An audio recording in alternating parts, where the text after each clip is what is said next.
appris que Notre-Dame brûlait, moi je circule en scooter dans Paris et donc j'étais pas très loin, donc je suis arrivé très vite et très tôt sur les lieux. Et, euh, et c'est ce moment particulier, vraiment plein d'émotions que je garde en mémoire et qui fait que j'ai eu envie ensuite de voir à l'intérieur, de continuer à documenter ce chantier et de proposer un dossier, un projet au ministère de la Culture, puisqu'à l'époque c'était le ministère de la Culture qui avait la main. Donc j'ai eu cette chance ensuite d'avoir accès et de pouvoir sur 5 ans documenter l'évolution du chantier de Notre-Dame.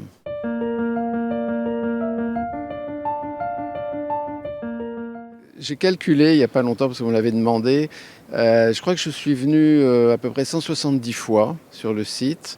Et puis plus les fois où j'ai photographié les ateliers, tout ce qui se passait en dehors du site. Y compris la sélection des chênes, par exemple, en forêt de Bercé.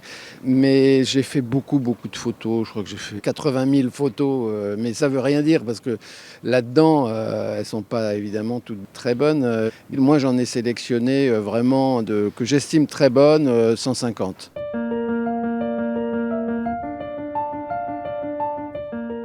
Les conditions n'étaient pas toujours faciles. D'abord, il y avait les problèmes de sécurité, tout le problème de pollution au plomb. Donc, on avait des combinaisons, au début des masques de respiration assistée, qui rendaient les prises de vue compliquées. Il fallait même qu'on ait tout notre matériel sous plastique. L'autre difficulté aussi, c'était quand même le danger d'être en haut d'un échafaudage, etc. Donc il fallait toujours être très attentif.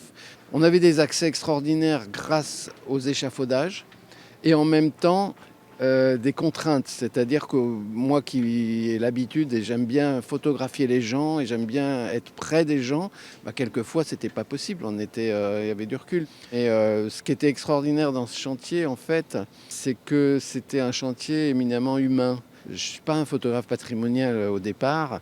Et ce qui m'a plu dans ce chantier, c'est qu'il y ait tous ces compagnons, ces travailleurs, que ça soit au niveau même de la sécurité ou de la restauration.